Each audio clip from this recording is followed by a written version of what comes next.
One may clear away the stones until Rosh Hashanah, and one may clip, prune, Hold and on. remove the. Just a second, are we in the right place? We should be in base. Yeah, Mazablin. So that's fertilizing. Okay.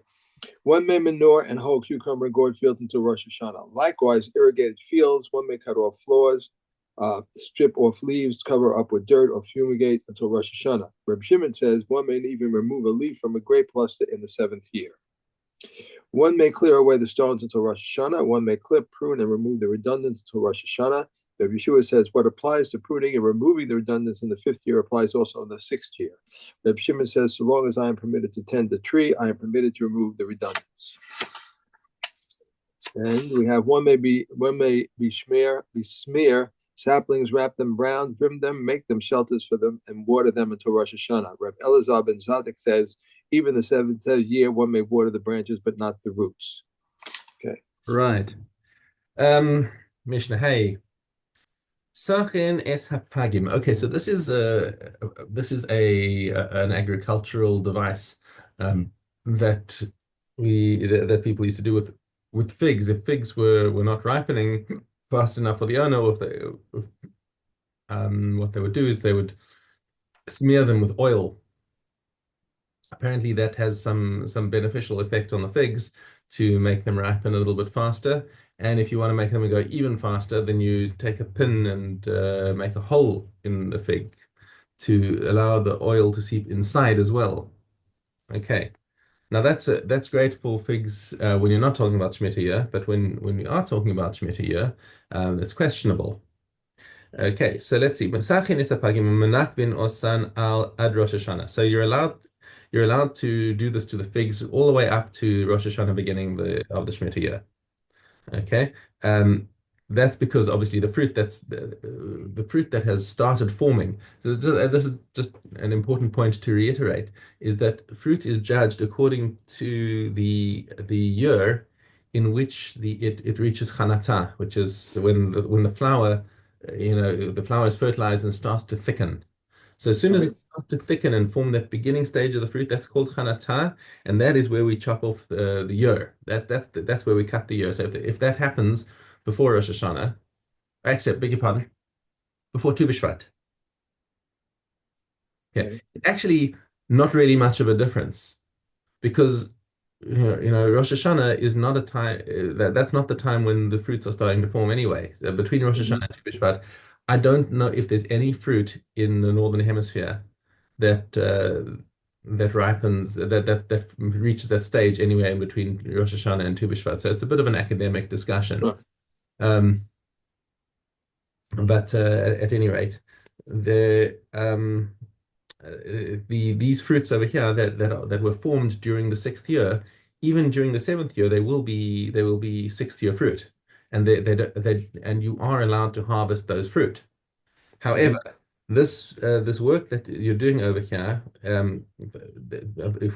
that's now the next phrase over here. Page erev Shevi'is, the unripe fruit from before Rosh Hashanah, shenechnasu l'Shvi'is, that went into the seventh year. So it's technically sixth year fruit, but it's on a seventh year, but it's now in the seventh year. Or seventh year fruit, that went into the following year, and that fruit remains Shvi'is fruit even in the eighth year. Lo sachin v'lo menakvin osan.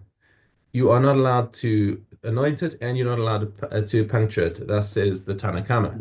Okay, that for definitely for the Shemitah fruit, you're not allowed to do that because the sanctity of the Shemitah fruit, you're not allowed to mess with it. That everyone is going to agree with. But even the sixth year fruit that's gone into the seventh year, you're not allowed to do this kind of work with it because that appears to be agricultural work, and you're now in the Shemitah year, and you're not allowed to do agricultural work. Right. You're allowed to cut the tree, and I think with this and following Mishnah is you got to bear in mind the dichotomy between the fruit and the tree, right? So the fruit is going to follow whatever year the fruit is going to follow, and the tree is always according to what year it is. So Right. you wouldn't be allowed to prune the tree, and just like you wouldn't be allowed to prune the tree, you're not allowed to do these acts on the fruits, says the Tanna Kama. Rabbi Yehuda Omer, Makom she nahagu lasoch. He says that if it's a place where everyone does this anointing trick, um, Eino, Einan Sachin. Then for sure, I agree with the Tanakama that you're not allowed to do this to the sixth year fruit in the seventh year. However, Mhm. because that is because I agree this is a typical kind of avoda that's done in the fields and when somebody does this in the seventh year, people are going to look and say, "What are you doing this during your shmita?" Makom shenago shelo lasoch. Sachin. He says, but if people don't know of this trick or they don't generally do it, and somebody goes out into the field and does this thing with the fruit, they're going to say, "Oh, he's doing something with the fruit," but that's okay because the fruit is sixth year. So we're not so therefore Rabbi Yehuda says this is permissible. I don't see Kahati paskening one way between one and the other, but at any rate, we'll leave that as more of a less academic question for us. Rabbi Shimon matir be'ilan mipnei shehu rashai b'avodas ha'ilan. So Rabbi Shimon permits this in the case of melacha on a tree on Motzei Shevi'is. In other words, the year after Shevi'is, even if it's still got Shemitah fruit on it, you're still allowed to do work on it. You're still uh, it's avodas ha'ilan, he's saying, and this is work that is that's permitted in the eighth year. Right. I like the way your camera is still following you around as you're doing that. Okay. Ein notin ve'ein mavrichin, ein markivin erev shvius, pachos mishloshim yom lifnei Rosh Hashanah. So you're not allowed to plant anything, and you're not allowed to propagate. That's put it like doing that trick with the grapevines to bury them and make them new plants. Ein markivin, and you're not allowed to graft one plant onto another during in the sixth year. This, of course, is talking about mutar grafting when you're talking on the same species onto the same species. Um, like let's say you've got a nice uh, uh, um, there are more species types of grafting that people do, especially in Israel with citrus. There's a chushchash. A chushchash tree is a kind of a citrus which is very similar to an orange, but it's much more hardy, but the fruit isn't so great. What, Kushkash? Hushkash. Never heard of it. Right. So this is one of the things that I learned when I was planting my lemon tree. And so the hushkash is a type of an orange, but the fruit isn't so great. So what they do over here is they use that as a base for grafting other citrus. Now, if that other citrus is an orange, that's fine. That's 100% lichatchila fine because the chushkash is a type of orange. So you take a nice navel orange and graft it onto a chushkash, it'll last better in the Israeli climate. So that's a mutar kind of grafting. So that's not called kilayim. Other types of fruit, like if you take a lemon and graft that onto a chushkash, that's kilayim legamre, and you'd have to uproot that. Right. Okay. Can you buy this Kushkash in the market? They sell these? Yes, and when you buy a citrus tree, you actually have to be careful. You've got to buy it from a nursery that's got the people of Yarei Shamayim who know what kilaim are, because if you go to some nursery, that's a very common practice. But they sell this fruit in the fruit markets. They do. It's mutar. The fruit is always mutar. The chushkash fruit, no, they don't. That's what I'm saying. It's not an Right. edible fruit, but it's a form of orange. Well, Mm. And it grows well in Israel, which makes it a good base to plant your right. to plant your oranges on. Anyway, so back to the grafting. This so Erev Shvius, Pachos mishloshim yom lifnei Rosh Hashanah. So 30 days before Rosh Hashanah, you may not plant anything. Okay, says the Tanakama. V'im nata or hivrich or hirkiv yakor. And if he did plant within that time before Rosh Hashanah, he's going to have to uproot it. Okay, because now this is called Natias Trias because it hasn't the plant hasn't taken until Rosh Hashanah, and it's effectively you're causing it to take root to strike. It's only going to strike root really after 30 days. Rabbi Yehuda Omer, Kol Harkava she'ena koletes l'shlosha yamim. Shuv ena koletes. So they have a machlokes, I think, in reality over here. What Rabbi Yehuda is saying, I don't know why you're being so machmir. This, if 3 days is enough, you could. So according to Rabbi Yehuda, you would be allowed to plant 3 days before Rosh Hashanah, and that would be fine because if it hasn't taken root within 3 days, it's not going to ever take root anyway. So this is that's very he's the most makil here. Rabbi Yossi and Rabbi Shimon Amrim lishtei Shabbosos. They say 14 days. And we actually have an extra chumrah here that's not mentioned in the Mishnah that we actually add on an extra 30 days to this count, and say before Rosh Chodesh Elul. So Uh-huh. this turns out to be roughly Tu B'Av, or maybe the day after Tu B'Av. That is the last day for planting in the year before Shevi'is. Because we followed the opinion here of Rabbi Shimon and Rabbi Yossi, um, but not but with an extra 30-day buffer.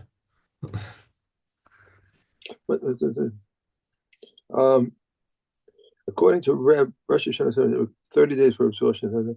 It says, according to Reb Yehuda, not less than 33 days before Rosh Hashanah, and according to Reb Yossi and Reb Shimon, it's 44 days before Rosh Hashanah. Yes, that's it. Right? That's Right. that's what comes out. 44 days. Okay. Shana, that's halach l'maaseh these days. Okay. Okay, Mishnah Zayin. Ha'orez v'hadochan. So now we've spoken about tree fruits and that they're judged according to Chanata. Um, other crops, Kahati comes and explains, have a different have a different measure. When it comes to grains, we judge according to the year in which it achieved 1/3 of its growth.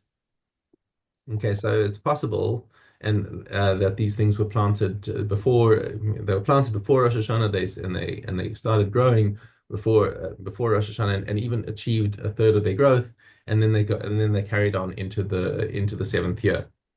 Okay, and we're also going to be talking about these in terms of Trumas and Masros, because in regular years, let's say you're going between the second and the third year, and now you're not going to be sure whether you're giving Maser Ani or Maser Sheni.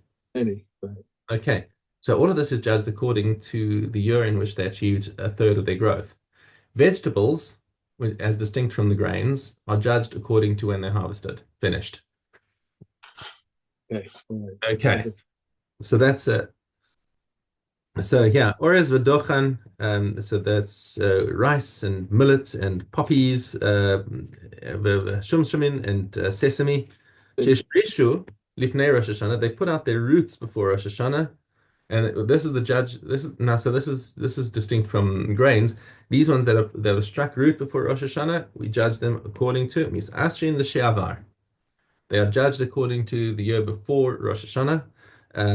In umutarin b'shvius, and so if they struck out in the sixth year, then they don't have kedusha shvius.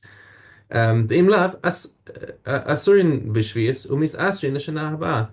So, and if they have not yet taken root by Shemitah year, then they asurin b'shvius, meaning that they have kedusha shvius, because they're judged the seventh year fruit, and in other years, misasrin shana haba'ah, they are massed according to Following. the following year. So if it's between the second and third year, then you take maser ani. I'm not. I'm not good with planting and stuff. I never really did any of that stuff. But how do you know? I mean, the roots are underground. How do you know whether rice and millet, poppy, or sesame? How do you know that they've taken root? I actually have no idea when it comes to rice. I don't even know what a rice plant looks like, and I have to look You know, that up on the internet. the Um, rice in a like in China the water, right? It's on a plant. Isn't that how rice is done? Yeah, it's a very water-intensive crop, which why it surprises me that rice was considered a crop of Eretz Yisrael, because Yeah, it's a very arid region, and it seems odd that there would be such a water-intensive crop growing here. right. Yeah. I forget the word they use for the rice. Can't think of the word now. There's some word that they use for rice, how rice grows on the water. I can't Uh, think of it. But so how do you know it takes roots? How do you know if it takes even you have a root underground? How do you know? the experts will be able to tell you. Let's just say that. That's what they're there for. Okay, let's do what we can in terms of Chazara, I think, because we're finishing a little late here. Kalayim?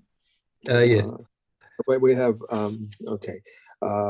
Hey, Purti Ota forbidden, but the Ramak is permitted. Wild men-like creatures are wild animals, and Reb Yossi says they convey 10 uncleanlinesses does a human being. The hedgehog and the weasel of the bushes are wild animals. The weasel of the bushes, Reb Yossi says that Beit Shammai says that olive both conveys uncleanliness by carrying it, and lentils both by contact.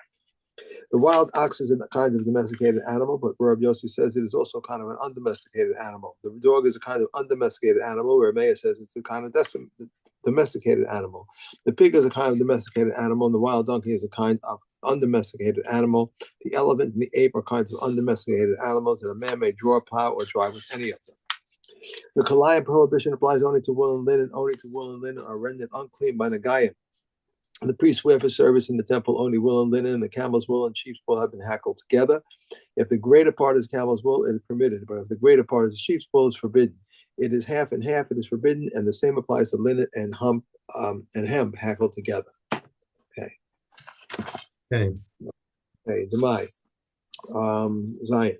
If one buys from a field owner and brought from him again, he may tithe from one for the other, and even from the two baskets, even from two towns. If a field owner was selling vegetables in the market, if they bring him from his gardens, he may tithe for one for all, and from all the gardens he must tithe for each one. If one buys several from two places, they may tithe from one for the other, although they said one may not sell tevel except in the case of a necessity. One may give tithe for a Jews, from a Jews for that of a non-Jews, from a Jew non-Jews for that of a Jew, from a Jews for that of a Kuthian, a Kuthian for that of a Kuthian. Reb Eliezer forbids a Kuthian for that of all Kuthians. Okay. All Right, next. Okay. That's fast there. Okay. There we go. Okay, Mark Sharon. Okay. If one took his produce up to the roof on account of insects and dew descends on it, it is not included in the law of water is placed. And if he intended for this, it is included in the law of water is placed. If a deaf, mute, deranged person or a minor would cut produce, even if he intended for the dew to fall upon the produce, it is not included in the law of water is placed, for they have an act but not intent. If someone brought up bundles of vegetables, dried figs, or garlic up to the roof so that they should remain moist, they are not included in the law of water is placed. All bundles of vegetables in the marketplace are considered tamei. Reb Yehuda declares the fresh fruit one sahor. Says Reb Meir, why did they rule them tamei? Only because of spittle. And all flour and fine flour in the marketplace are tamei. Kilcha, targets, and tanga are tamei in all places. All eggs are presumed to be tahor except for those of the merchants of liquids, but if they had sold together with them dried fruit, they are considered tahor. All fish are presumed to be tamei. Reb Yehuda says concerning a slice of iltos fish, an Egyptian fish that is brought in a box, and a Culius fish of Spain, they are all presumed to be tahor. Every fish brine has presumed to be tamei, and regarding all of them, an Amma Aretz is trusted to say they are tahor except for fish, because they deposit it with an Amma Aretz. If Eliezer ben Yaakov says concerning tahor fish brine into which of a note of amount of water fell, it is tamei. Okay, that's that. Hit him. Thank you. Okay. Okay, Zion. Regarding a chair whose two adjacent slats were removed, Rebbe Kiva rules a tamei, but the sages rule a tahor. Rebbe Yehuda said even a bridal chair whose panels were removed and a receptacle remained, it is tahor, since the primary function is disabled and the secondary function is also disabled. A bin whose upper part was removed in tamei on account of the lower part. If the lower part was removed, it is tamei on account of the upper part. If both the upper and lower parts were removed, Rebbe Yehuda rules a tamei on account of the sides, but the tamei with tahor. A stone master's sheet can become tamei with midrash tuma. Regarding a black that was painted with red paint and painted it with saffron dye and planed, the recruiter was a tamei, but the sages rule tahor until one carves it. Regarding a woven basket or a reed basket that one filled with straw or flocking, or if one prepared them for sitting upon, they are tahor. But if one wove the baskets with reed grass or cord, they are tamei. Okay. Making good time. Let's do it. Okay. Makos, Gimel base. An unclean person who has eaten unsanctified things, or one who entered the temple while unclean, or ate fat or blood, or the remnant of that which is abominable, that which is unclean, or that was, or who slaughtered and offered up outside, or who ate leaven, Passover, who ate or performed work on the Day of Atonement, or compounds the oil, or compounds the incense, or anointed with the oil of anointing, who ate carrion, or torn flesh, or vile things, or creeping things, who ate untithed produce of the first tithe from which the heave offering had not been taken, or the second tithe for that, or that dedicated which not had been redeemed. How much untithed produce must one eat to become culpable? Reb Shimon says the slightest amount, but they can come and say an olive's bulk. Reb Shimon said to them, "Do you not agree with me that it is liable if he eats an ant, however small?" They said to him, "Because it is as created." He said to them, "Even a single grain of wheat grain is as it's created." One who ate first fruits before reciting over them were most holy things outside the hangings, or less than holy things, the second tithe outside the wall, and broke the bone of a clean Pesach offering is to suffer 40 lashes. But if he left over from a clean one or broke the bone of an unclean one, he is not given 40 lashes. And if one took the dam and the young, it says he is flogged and does not send away, but if they come and say he must send away and is not flogged, this is the rule for any prohibition which embraces rise up and do, one is not liable. Okay, and last. We can do it. We can do it. Super. Beitza. Daled Gimel. One may not chop up wood from beams or from a beam which was broken on Yom Tov, or one may not chop up an axe or a saw on a sickle, or only with a chopper. A house which is full of produce and sealed, the burst open, they will take from the breach, where Meir says he may even make a breach at the outset and take. One may not hollow out a lamp, because one makes a vessel and one may make charcoal on Yom Tov, and one may not cut a wick into two, and Rabbi Yehuda says one may cut it with a flame into two lights. One may not break up a pot shed, and one may not cut paper to roast on it. Salt fish, and one may rake out an oven or a stove, but one may press down, and one may not place two barrels side by side to support the pot on them, and one may support the pot with a chip of wood, and this applies also to a door, and one may not lead an animal with a staff on Yom Tov, but Rebbe Elazar Shimon permits this. Okay. Have a safe trip. Well done. Thank you very much, and the Mitzvah Hashem will be on Tuesday. All right. Monday's nothing because you're going to be traveling. Great. Okay. Okay. Tuesday. Do you think it'll be around the same time, or Hashem, you don't know? Okay. Yeah. Okay. So, thank you. Bye bye.